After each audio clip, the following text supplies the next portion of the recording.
Hello again, and welcome back to the Slow Flowers podcast. This is episode 575.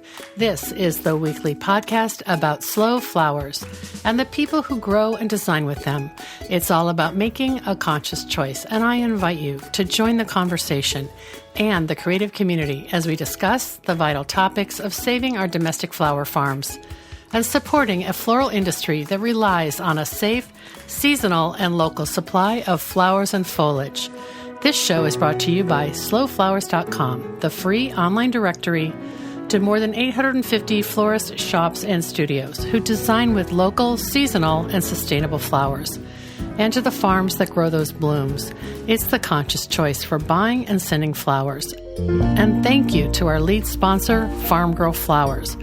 Farm Girl Flowers delivers iconic burlap wrap bouquets and lush, abundant arrangements to customers across the U.S., supporting U.S. flower farms by purchasing more than $10 million of U.S.-grown, fresh and seasonal flowers and foliage annually. Discover more at farmgirlflowers.com. And thank you to Red Twig Farms.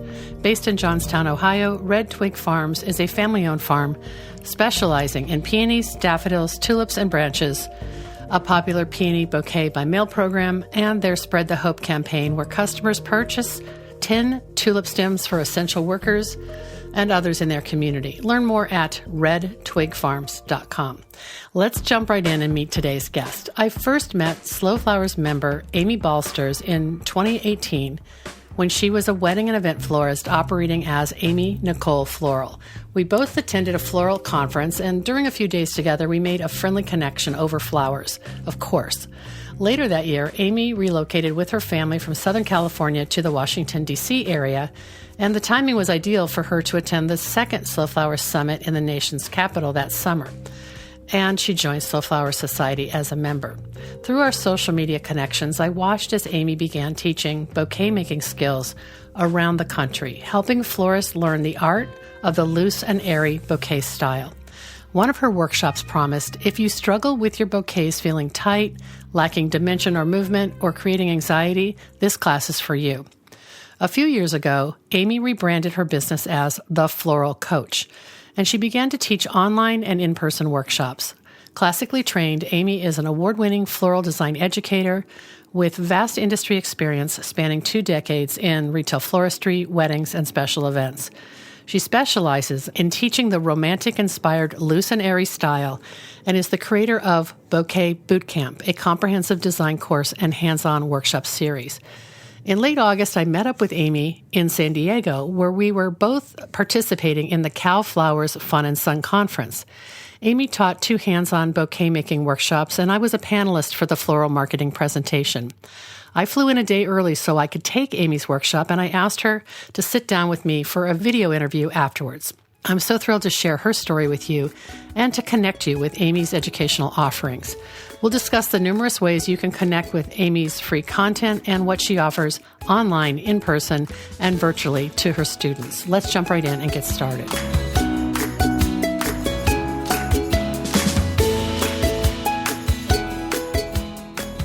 Welcome back to the Slow Flowers podcast with Deborah Prinzing. We're doing something kind of crazy in a little alcove in a ballroom at Cal Flowers Fun and Sun, and I'm here with Amy Balsters of the Floral Coach. Hi. How are you? Good. Thank you for having me. Oh my gosh, we've been planning this for a while because you're teaching here, or Yes. you taught here. You Yes. taught 2 workshops. I just took one and it was fantastic. The flowers you see a little bit in the frame are part of the hand-tied bouquet. Yes. So, what was it? A hand-tied Yeah. bouquet class? Yes. But it's the Floral Coach Way. method. Yeah. So anyway, Amy, I've been wanting to interview you for a long time, and it's so nice to do it in person. Oh, I agree. So thanks for saying yes. Thank you for the honor. Oh my It's gosh. an honor. Well, listen, you have been a Slow Flowers member for a number of years. Yes. We were just reminiscing that you came to 2 conferences Yes. in 18 in DC. Yep. And in 2021 in San Francisco. Yes. So I really appreciate the support. And it was fun to have you there, but I can never talk to anybody. It's like being at your own wedding. You're always running around and can't really have quality conversations. So, but it meant a lot to me that you were there. So glad. Yeah, so I really want people to hear what you're doing and figure out how to get involved with what you're doing, and I got the real deal today. I mean, okay, you taught a 1.5 hour workshop. Yes. Is that kind of a mini course, right? Absolutely. Okay, so give us the lowdown on, or give us the snapshot of the Floral Coach. How do you define your business? Oh, I love that question. So how many pieces of the pie are there? Yes. Okay. Well, let me start with the hands-on, because that's what you got to experience today. Right. So I teach hands-on workshops a few times a year that are called Bouquet Bootcamp. This is a 2-day in-depth design experience, and I have been refining this workshop every time I do it. I tweak it and tweak it and tweak it to get really the best results and experience for the students who come. And the way that I've changed this over the years is to really focus on building a strong foundation and kind of stripping back a lot of what designers do to get back to the foundations of good floristry. So we go deep into design theory, we explore the principles and elements of design as they apply to the design style that we're trying to accomplish. We go deep into color theory. We actually spend an entire half a day going deep into how to create complex color palettes, how to harmonize color, how to bridge color, how to really look at our material and understand how to use color to create different effects. We have a huge color bar, and students get to create their own palettes, and we check them for being well balanced. And so it's you're getting a lot of feedback, and a lot of feedback. I watched that today. You spend a lot of time positive critique. Yes. Mm-hmm. Yeah, and I think what's important about effective teaching is to be able to give effective critique, to be able to look at a design critically, not harmfully, but critically, and say, here's what's working, and here's how we can change something to create a better effect, a more effective design technique. How do we create more balance, harmony? So when we can remove the emotion from it, we don't have to feel like we've failed. It's more about achieving balance and harmony in a design. So we really go back to checking our work based on the principles. Is there this principle of dominance at play, right? If there's a ratio issue with how much color you've used, it's not about you being a good or bad designer or failing or passing. It's about shifting and adding more red. Right? That's right, very you're effective. taking the fear out of it because you're just looking at it analytically. Analytically. Yeah. And I think that's really important to be able as professionals to look at our work and say, here's what's working and here's how I can change it. It's our job as designers, I think, to understand how to create something that our customers want.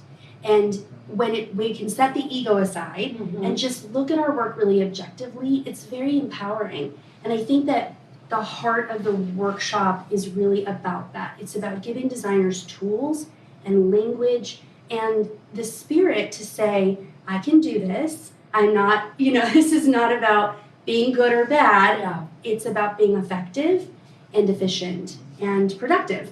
So 2-day bouquet boot camp, and you offer that in person a couple times a year? Yeah, so this is where it gets a little complicated. Okay. So Bouquet Bootcamp was kind of born truly out of just observing how many designers struggle with bouquet making, from a retail perspective to a bridal. But what I'm really passionate about is foundational floristry, core techniques that can be applied to anyone and everyone, whether they have a lot of experience or they're brand new. We can still get results. And I think that's what's so compelling to me, is that by using good technique, you can get a result over and over and over. And so this workshop really hones in on technique, principles and elements, good technique, color theory, and really design application, meaning how we place flowers to achieve a certain aesthetic, right? So in this workshop, we focus on laying a good foundation and then putting those principles into practice. And then the designers are able to use the color bar and really be able to stretch their wings and build either tight round balls, open airy, big, small, doesn't matter, cascading, using all of this core foundational technique. So if you have the technique, your design can evolve in many directions. 100%. Okay. That's really the power of the technique, is that, and it's not, I didn't come up with this. This is the spiral technique has been around forever. This comes out of Europe, very traditional. But I think what's unique about what I do is my approach to teaching this is very layered. It's about building on that technique so that designers aren't, I'm not trying to make a bunch of mini me's. Right. I'm trying to teach a foundation that then they can apply their aesthetic to. That is, I think, really important. It's empowering, I think. Very empowering. Because you're right, you did not invent the spiral No, bouquet. absolutely but you do, from my point of view, Yes. demystify it. I hope that's true. And and kind of set your students up for success. Yes. Yes. Not being a professional designer myself, I will just say I just took this course. I'm pretty proud of my little spiral. It stood up by itself. Yes. And you know, I have had people try to teach me the spiral before, and I found it almost impossible to understand. You know, just to understand what we were talking about, Sure. like the angle and the one stem at a time, and you've got this whole like free-spirited, like, well, put 3 in here and put 2 over there. Yes. It just, I loved it. And I'm not to say, No, I'm not saying it was like crazy. It was, there was rationale exactly. behind it. So when I started teaching, and I'll back up just for a second. I was a classically trained designer 20 years ago. I went to flower design school. I spent, really learning in a classroom setting how to do funeral work and how to prep a vase properly and all the mechanics and language. And so I was really fortunate. I recognize how rare that is to have this classical training. And I went out into the world and worked in retail, worked in special events, and I had a very tight kind of aesthetic. I felt like I could, that was the style in the early 2000s especially. Very tight, very round, very paved, Martha Stewart chic, right? And when I started my business in 2012, that was not as much the style I was seeing. I was seeing more loose, airy garden style. And I struggled. I mean, it was not easy.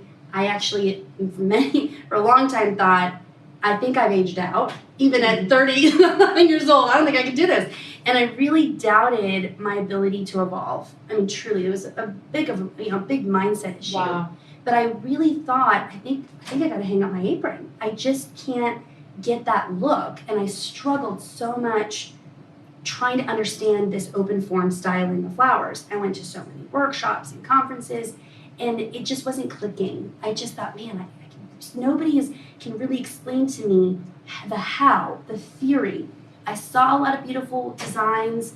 I was very inspired by how talented so many people were, but when I got back to my studio, I just couldn't make it happen. And it started really doing a number on my mindset and doubting. There's a lot of inner critic work in there at play. And eventually, I really went back into my training. I went back into foundational floristry, principles and elements, and was able to apply what I knew worked to the modern styling of flowers. And I had this very eureka moment.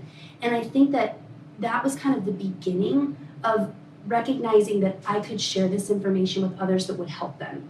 I was at a flower conference. I actually was doing some competition, and I was rooming with these 2 other designers that were fairly new to the industry. And we all heard the same presentations. We went back to the hotel room, and they said, yeah, that was such an amazing presentation. I don't really understand how she did that color theory. And I pulled out literally a piece of paper at the hotel, and I started drawing a color wheel. And I started explaining to them that she used an extended analogous palette, and then she uses and they're just like, what? Why are you not? Yeah. Mind blown. And see, it's so funny. If we come from that, and we have this like bubble where we think everybody knows this. Yeah. That's truly what I think. I just hadn't recognized that over the years I had invested so much in my education and through mentors and training that I sort of assumed that everybody correctly also knew what I knew. And I realized that at that conference, these new friends encouraged me, you really should be teaching this. I mean, that was so helpful. You just explained to us and broke down what that other designer did. And I thought, I could help somebody with this. I don't have a big following. I'm not famous. I don't know if anybody's going to come to my workshop. But I knew that I had the language, and that I could actually help a designer better understand design. That just lit up my whole world. Wow. And so I started to take one of the girls actually in that hotel room was my very first student who paid me to take a private class. And from there, it just started spreading like wildfire. I started traveling around the country, working in the back of wholesale houses and being in tiny flower shops and just telling people, this is what I'm doing, come to my workshop, and, charging no money, just kind of making a way. Was it always around a bouquet? So when I started teaching, I focused on centerpieces and bouquets because I found that those were the things people wanted to learn about the most. Yeah. It was also easiest for me as I was traveling around. I didn't need big structures. Kind of portable. It was portable. Yeah. I could get vases, etc. As I went around the country, I realized more and more everybody struggled with bouquet making. I mean, almost 100%. Oh, can you help with bouquets? Oh, can you help with bouquets?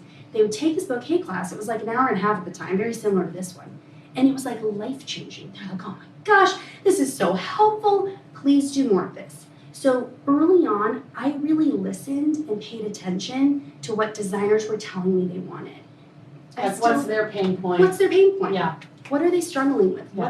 What is the thing causing them the most frustration? And it consistently came down to bouquet making, which I think can be very challenging. It is a very mystifying process for a lot of people, and I had struggled myself with it. So I really understood the emotional challenge of the amount of self-doubt I felt making bouquets. Making this style made me question my place in the industry, frankly. I mean, it really was painful to feel like I don't know how to do this. So it has become a passion point, a passion project to explain this in a way that every designer can understand.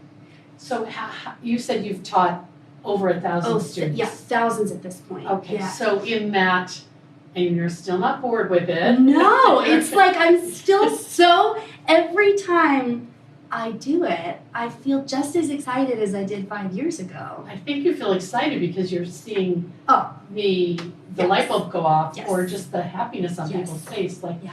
oh, I take that to the bank. That's it. And to the bank is part of it, because I heard you today talking about this style allows you to perhaps be more profitable. Yes. Because this sounds, Yes. I'm simplifying it, but you're maybe using fewer expensive flowers or less product. Yeah. Overstuffing bouquets is a very common problem that I see. And I think that what I mentioned in class is that overstuffing can be a choice, right? To have that really dense look.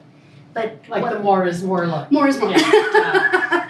But what I heard the woman confessing to me that she just loads up her cart and doesn't have a budget. It's so common. It sounds very painful. It sounds painful and it sounds very expensive. Yeah. And we know in the industry, the flowers have never been more expensive. We also have the least amount of availability that we've ever had. And we're having to get really scrappy and very flexible with how we buy and how we design. And I think what's really powerful is a lot of my students have told me they spend literally overnight 20 to 30% less on their bouquets. That is a huge amount of money back into that person's business. Well, and they're not compromising on their aesthetic. That's it. And they're getting this beautiful, airy, full look. Yes. Yes. I wrote down a lot of the little Amyisms. There's a lot of them. I liked it when you were quoting some former, boss or somebody who said a good florist should pick up all the scraps off the floor and make a bouquet and sell it for $50. It's like, okay, it's an art form, but you gotta pay yourself. You gotta pay your bills. Yeah, that's it.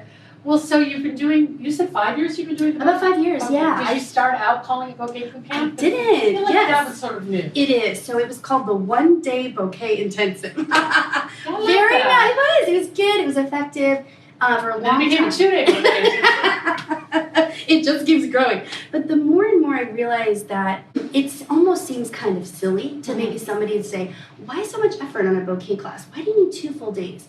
But really, we could spend a week deep diving, right? Yeah. Because we talk about all the principles as they apply to creating asymmetrical balance, right? So how we place stems is through grouping and clustering, and how we create framing is through using line flowers on the perimeter. So how we place these things, we have to go back to the foundation. We talk a lot about proportion and ratio, and what has been so remarkable when we rebranded the name to Bouquet Bootcamp, I eventually turned it into a 2-day class, is the work that I'm seeing coming out of the 2-day workshop is mind-blowing to me.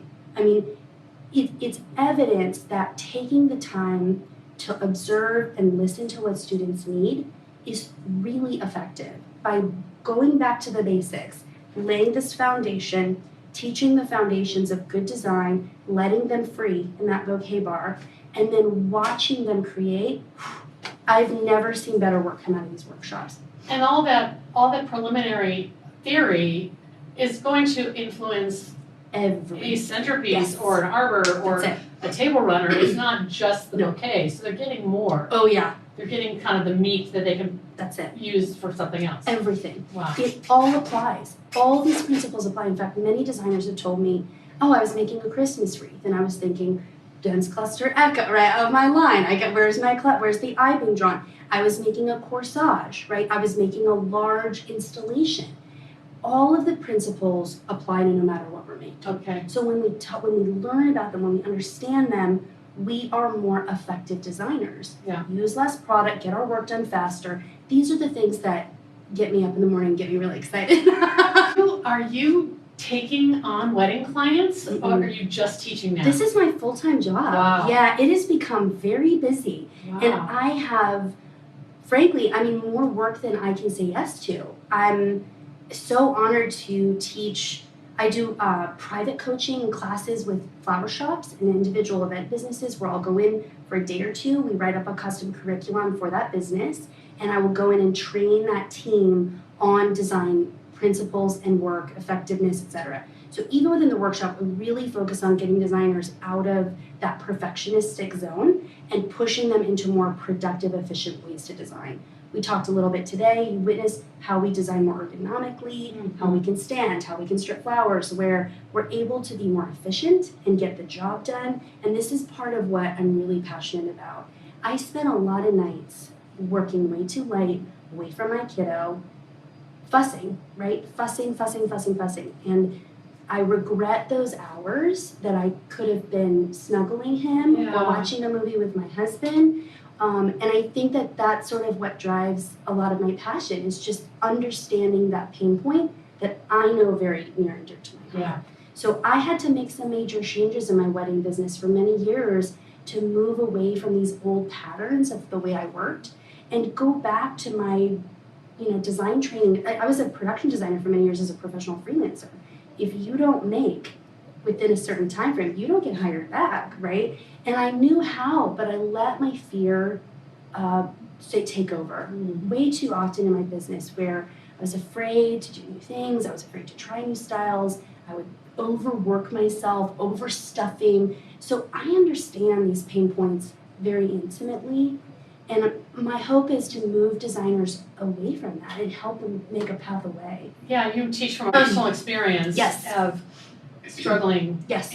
But you worked through it, and I can see, just this curriculum that you've developed and this methodology.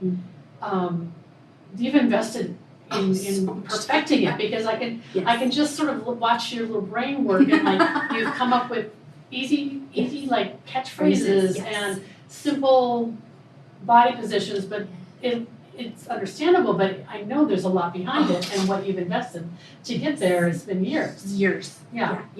It's interesting to why it's so effective, I think, and why designers have what they say is a really transformative experience. I hear this word a lot. This was transformative. Why that word, I think, comes up a lot is because I've taken so much time, I think, to really break the process down. And it's easy to copy, right? It's easy to kind of rip off someone's language or say, oh, I can do that too. But it took years to keep refining all this methodology of saying, step 1, do this, step 2, do this, step 3, do this. Even though we lay out our flowers today, right, there's a methodology in the pattern placement. So we're not chasing ourselves in the bouquet and working inefficiently, right? There's a reason for every single step. And then you multiply that by how many bouquets a flower shop has to crank out, or a studio has to crank out, and you're giving them systems. Yes, systems that become more profitable. Absolutely. Okay. Yeah. Wow. Yeah, it's really it can create a powerful shift in a business and in the work of a designer to think very strategically about why they do something and the way they do something can save them real time and money. So you do these 2 days, but in person, but like, what happened with COVID and how you layered on all these, you were just at AIFT and you're going to SAF and we're at Cal Flowers, Fun and Son. So I know there's other speaking things that maybe you don't get the luxury of 2 days. Right? Don't get the luxury of 2 days. I got 90 minutes today. Yeah. So Bouquet Bootcamp as a 2-day hands-on workshop is also an online course. Okay. When did you launch that? So that was launched last October. Okay. So it's been almost a year. We've had a lot of students come to. So you filmed the whole thing, or did you do it in live? I did all pieces. Filmed it with modules. Yeah, it's so 8 that's modules. A huge investment. To do. Wow. Huge project. Took me a year and a half to really think through it. I probably took too long. So what is in the online course is also benefiting your in-person workshops. Oh yeah. Because you've had to think about the modules and how you move a student through this concept. Absolutely. Okay. It's why I took so much time on the online course, because I had been teaching in person pre-COVID and was able to get these results because we're right here. I can see your hand placement, I can see the muscle straining in your arm and say, loosen your hand, do this, lace your fingers, right? All those little things that we talked about. I did my little exercise. You did a little exercise. I did a little stretch. And so there's all these things I can see in person. I don't have that luxury in an online course, but I knew not everybody can leave their farm. They can't leave their business. They can't leave their kiddos. This information needs to be accessible. Yeah. And so I took a really long time to break this course out into really digestible pieces. Yeah. It starts with the principles and elements of design application. There's 17 videos on just design application. They're 2 to 4 minutes long. They're very easy to understand, and they say, here's my framing technique. You take line flowers, you do this. Here's how we do grouping and clustering. Here's what collaring is. So I took the most impactful design applications and demonstrated them in video. We don't have time for that in a 2-day hands-on. Got it. It's so focused on application. They're going to cross over, but the most impact is having them both.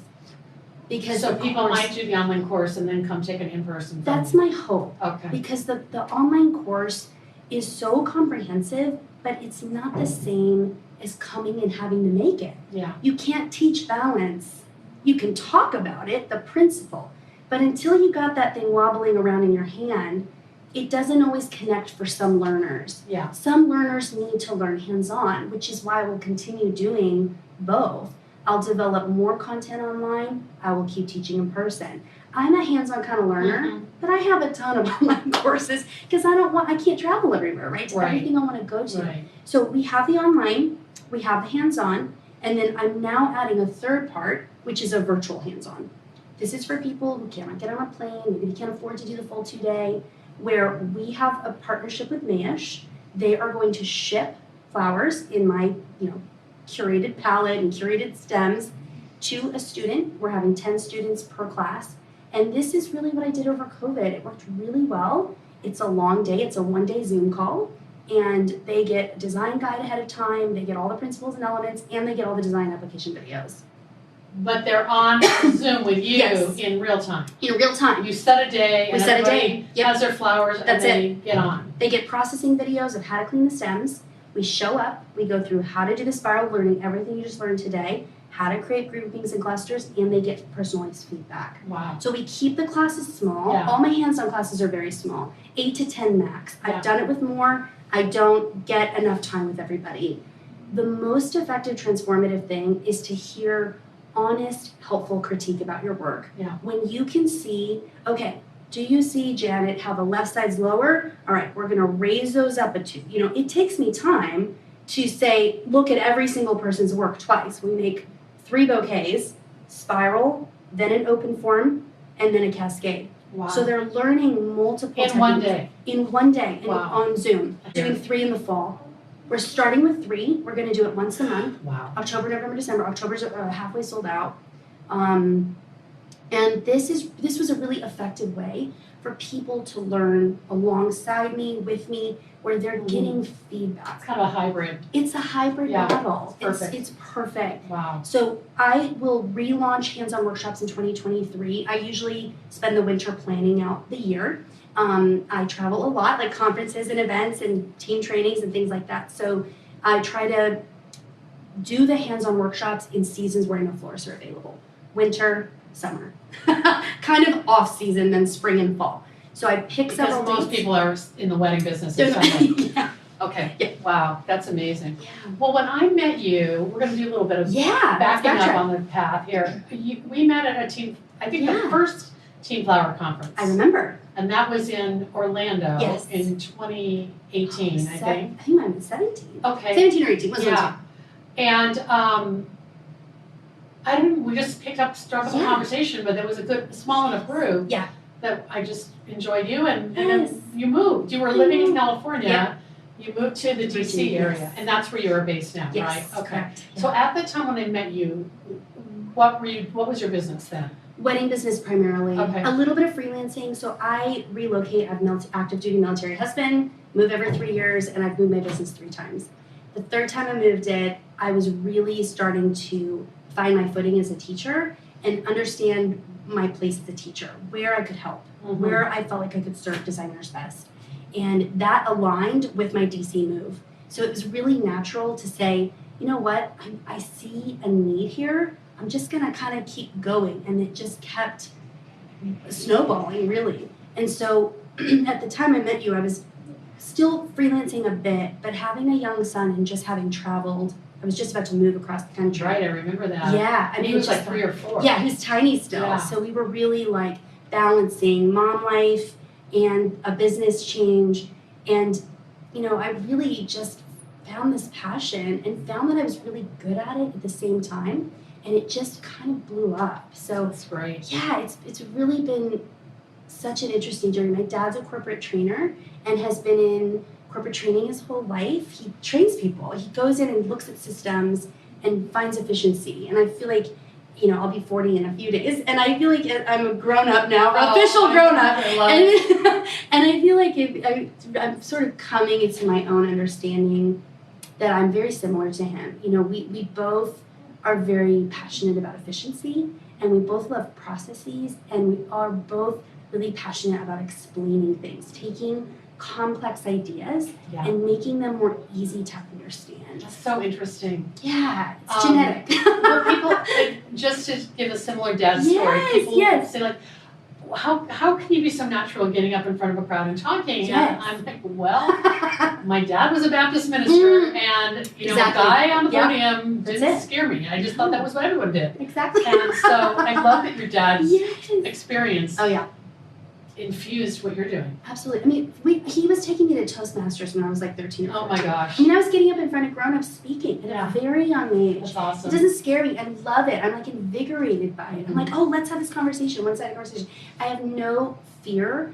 It's really more been about finding my footing in how to be the most effective teacher I can. Yeah, I mean, you had this passion for floristry and floral design, and you were trained, and you pretty much, it was your world to design, and the training kind of snuck up on you. It did. Because you just did it without thinking. I did it. You just started teaching. I saw you at the Slow Flower Summit at Filoli. I remember at the end of the day, we're trying to clean up. All these leftover flowers. See out of the corner of my eye, you're over there teaching people how to make anti bouquets. And I said to Karen, my admin, she's like, are you paying her? No. She's just doing it. She's obsessed. But I think it was just must have evolved out of a conversation with somebody. Yeah, that cracked me up. Susan Stramlew and I had dinner with a few designers, and we brought up bouquet making, and I said, she said, I do it a certain way, but I don't really understand how you do it. So I can show you. It'll literally take a few minutes. You know, she's obviously very experienced, talented, incredibly knowledgeable designer, and I said, you'll pick this up right away. I'll just show you really quick. So I said, we'll grab some leftover flowers at the end, pop it over to a table, strip, clean, spiral, and she got it right away. I love it. It just connected for her. And then slowly started It was like a little magnet. Like there were 6 people. Turned into like 20, 25 people. Well, we had a lot of leftovers. We had a lot of leftovers, and we just had this very impromptu spiral bouquet class, and it was so cool because no matter where I go, I just want to help. I just want to be helpful. Yeah. Okay, that's cool. You have a career and Yes. you want to make money, and I think so many creative people struggle to find their special, their unicorn moment. Sure. Like, how do you brand yourself? Yeah. And maybe this is, clearly this is it for you. Oh, absolutely. But if you had started out to say, I'm going to teach hand-tied bouquet method and make it a special brand, Yeah. I don't know that it would have happened. You kind of, it evolved. it was organic the way you did it.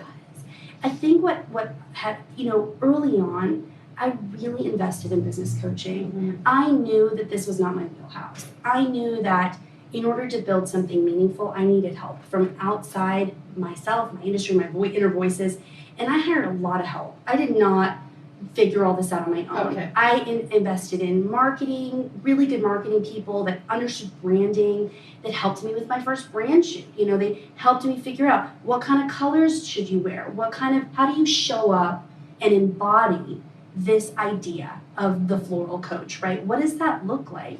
And it's been really helpful to have sort of a template to go back to. It's easy to get distracted by other people's success or saying, well, oh no, they're teaching installations. Maybe I need to teach. It's like, I'm focusing right now on this. Things will pivot. I'll add more to the library. Yeah, but the concept is you simplified it. Simplified You it. stripped away Yes. all the things that others might have told you to do. That's it. I just watched from afar and thought, this is brilliant. Yeah.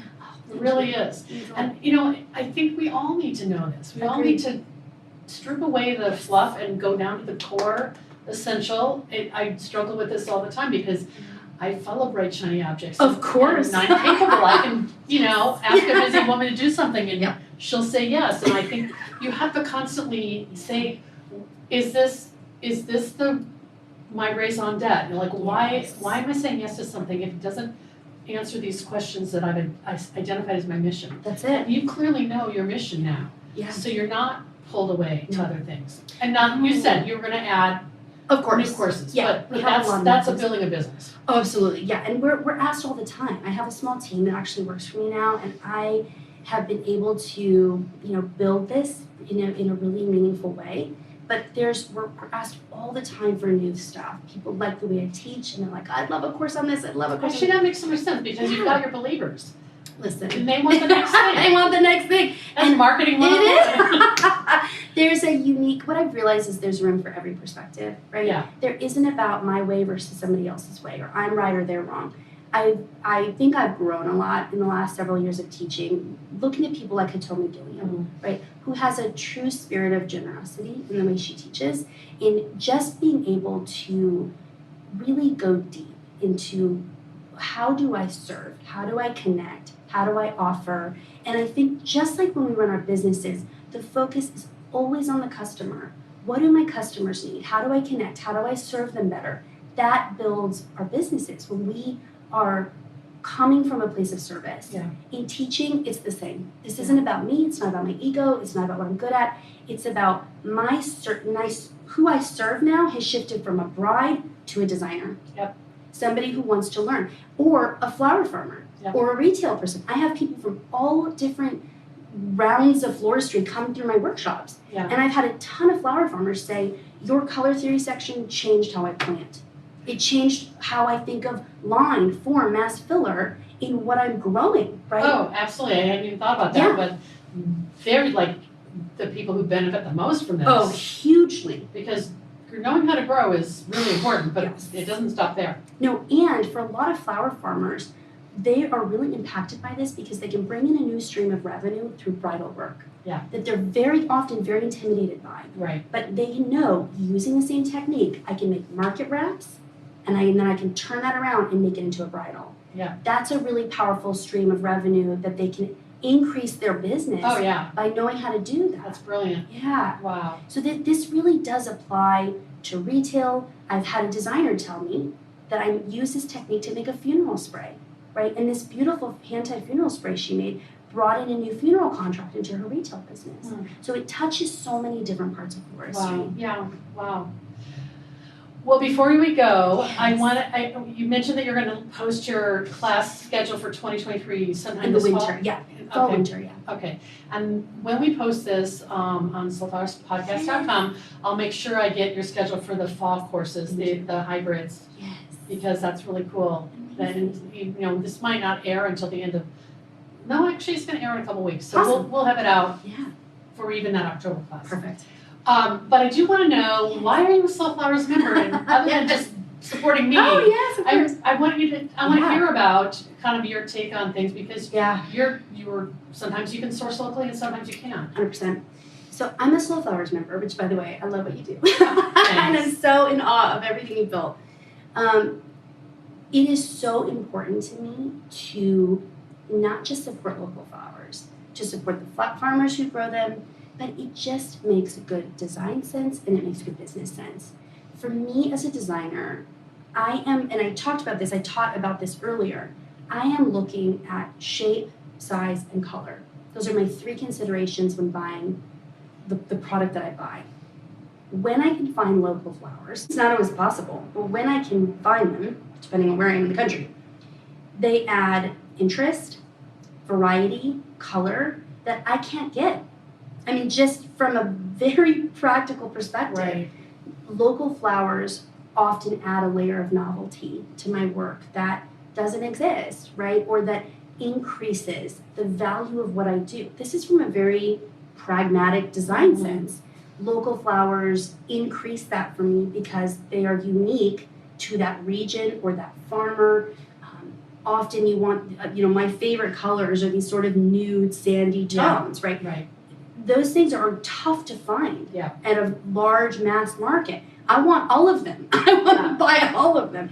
And so not only am I supporting my local economy, am I supporting actual farmers, American grown, but it just makes design sense, really. It makes my work better. Yeah. I kind of have witnessed this shift also, exactly what you're saying, that when I've had this conversation so often lately where I'm talking to someone and asking them what their aesthetic is, and I think in my mind, oh, her aesthetic is really seasonality. She doesn't really, it's informed by the season and what's available, which isn't I know that's not an aesthetic, but it's a piece of it. Sure. And what you're saying is the unexpected ingredients are what that final layer, that little delicate touches that you want to add. That you can't always get. Absolutely. Yeah. And you live near some flower farmers too. I do. Right? Yeah. A lot of flower farmers. Even still, I have had a challenge getting the volume that I need. I remember just last year I was doing fall workshops and I'm part of a co-op, so the co-op has 25 farmers in it, so you'd think an abundance, right? And on Wednesday, I would wait for that list to open, and I'd be there right at 5 when it opened, and I would be frantically adding to cart because I could get 4 bunches of this, 2 bunches of this, and then I would build my whole palette around local. Yeah. So I would start with local and buy up everything I could, and then I would supplement with my wholesaler. Yeah. And this kind of process is actually something I've been doing for a long time. It's funny, some other people go the other way. Sure. Like, I'll just give my 80% of my budget to my wholesaler and then fill in. Now, in all fairness, I'm teaching workshops, which means I have a lot of flexibility. Right. You're not trying to have a recipe. Yeah. If I need 40 bunches of majolicas, I'm not getting those locally. No, you can't. They're simply not available. Yeah. So I'm spoiled in that way to have that flexibility. But I was just in Texas, right? And I looked really hard and wide, but they had a heat issue, and it was very challenging to buy them. So the desire sometimes is there, but I think what's important, and I hope that your listeners will appreciate this sentiment, is that making the effort matters. Yeah. But I never shame designers for what they use, ever, because I couldn't do my work without imports right now. I hope that changes. I know, and I say that often, like, imports aren't going away. It's the backbone of the industry. Sure. Luckily, I have the luxury. Exactly. Because I'm not a professional florist. I can just promote and amplify what flower farmers are doing. Absolutely. But the more of us that are asking, I think right now the demand exceeds the supply. Absolutely. And hopefully that'll change. Yeah. How exciting for people to enter our industry, learn how to farm, learn how to design, and we all continue to build it together. Yeah. Yeah. Wow. Well, okay. I'm gonna wrap this up because you've been. We could talk for hours. and you've already taught 2 sessions today. I could talk forever. Really? Oh my God. On and on. Yeah. So you want to add? I would love to. So my email list is something that we've really grown. My blog. You told me years ago, you need to blog, Amy. You need to blog. And I was like, I'm so busy. I don't know how. All the excuses. And I finally have taken the time to really hone the topics that are, I think, interesting, the tips, the ideas, and really create really good content for the blog. That you own. That I own. That's all mine. So we're working on that. So I think the email list is a really good place to start. Okay, so we'll share that with yours too. That would be awesome. We're putting in solid advice, design ideas, freelance information. I bring in a lot of experience from a lot of different parts of the industry. And so I'm ready to share all that in the blog. And I think that's a really good place to start. Okay. YouTube is a good place. I have a free YouTube channel. And just keeping an eye on the email list for the new stuff that we're rolling out. That's awesome. We have some really exciting stuff that we're doing. And I've got an amazing team around me now that really is helping me execute on all these ideas I've had for years. Right. So we're ready. Oh my God. And she's not even 40 yet. I know, tomorrow. Your birthday's tomorrow? It is. Oh, that's Yay. awesome. What a great 40th birthday gift this is. It's such a treat. Well, thank you so much, Amy. Yeah, thanks for having me. This has been long in coming. I know. It's an honor. I saw that you and I were going to both be here at the same time. We got to do it. No brainer. Yeah, thank that's you for awesome. taking the time to hear my story. It's been great, and we'll share everything we've talked about in our show notes when this is posted at the podcast, and you'll be able to watch this replay video at silvarospodcast.com too. Thank you so much. Thanks for listening. Okay. Thanks for having me.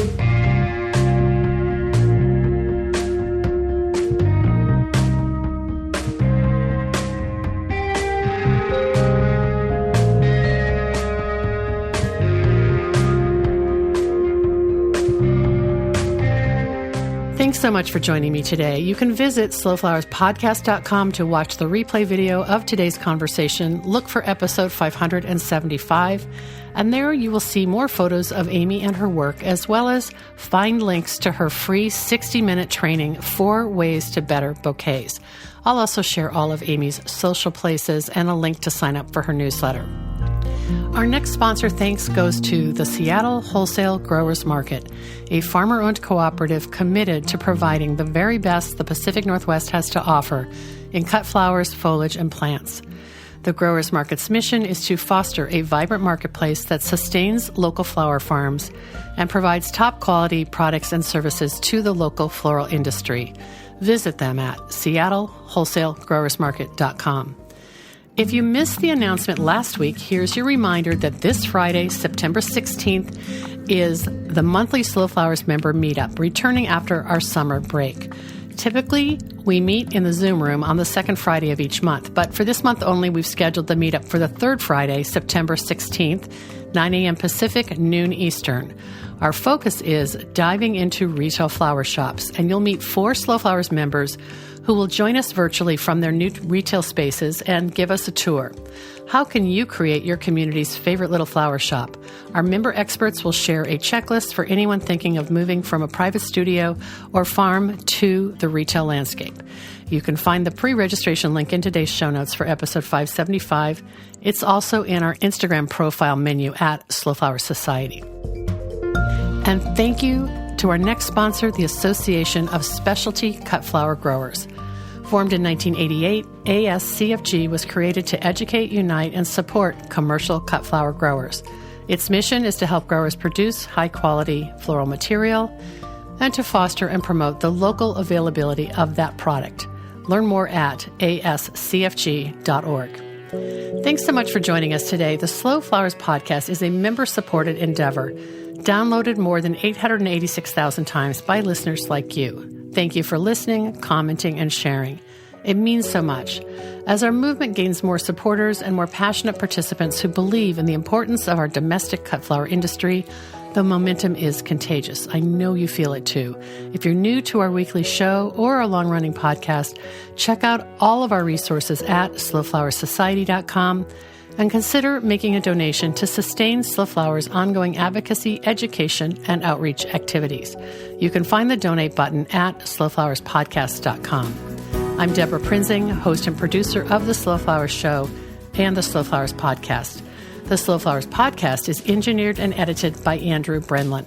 The content and opinions expressed here are either mine alone or those of my guests alone, independent of any podcast sponsor or other person, company, or organization.